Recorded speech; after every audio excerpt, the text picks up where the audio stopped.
विपक्षी दलों के तमाम हमलों और आरोपों के बावजूद चुनाव आयोग ने आज ऐलान किया है कि स्पेशल इंटेंसिव रिवीजन यानी SIR पूरे देश में कराया जाएगा। अभी तो बिहार में कराया था, अब बिहार के बाद पूरे देश में होगा।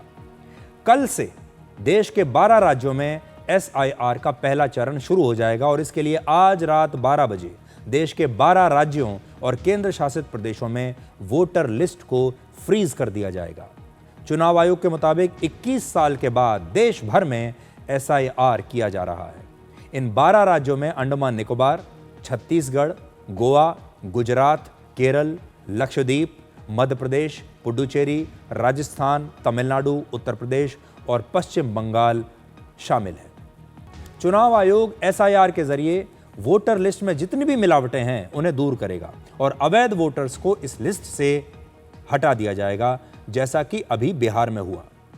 वहां पर SIR के बाद कुल वोटर्स की संख्या से 47 लाख वोटर कम हो गए हैं। तो सोचिए, 47 लाख वोटर वहां पर एक्स्ट्रा थे जिन्हें वहां नहीं होना चाहिए था और 47 लाख वोट वहां पर कम किए गए हैं। चुनाव आयोग ने 3 बड़ी बातें कही हैं। पहला, जिन 12 राज्यों में SIR की प्रक्रिया शुरू हो रही है उनमें लगभग 51 करोड़ वोटर्स हैं। SIR को पूरा करने के लिए लगभग 5,33,000 बूथ लेवल ऑफिसर्स, जिसको हम BLO कहते हैं, और 7 लाख से ज्यादा बूथ लेवल एजेंट्स राजनीतिक दलों की तरफ से लगाए जाएंगे। इसका मकसद है कि कोई भी अवैध वोटर लिस्ट में शामिल ना हो। दूसरा, जिन राज्यों में यह होगा उनमें से पश्चिम बंगाल, केरल, तमिलनाडु और पुडुचेरी में वर्ष 2026 में यानी अगले साल ही विधानसभा चुनाव होने वाले हैं। फिर 2027 में गोवा, गुजरात और उत्तर प्रदेश में होंगे।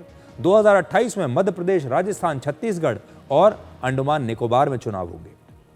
तो जहां जहां अगले 2 साल में चुनाव होने वाले हैं उन राज्यों में पहले किया जा रहा है।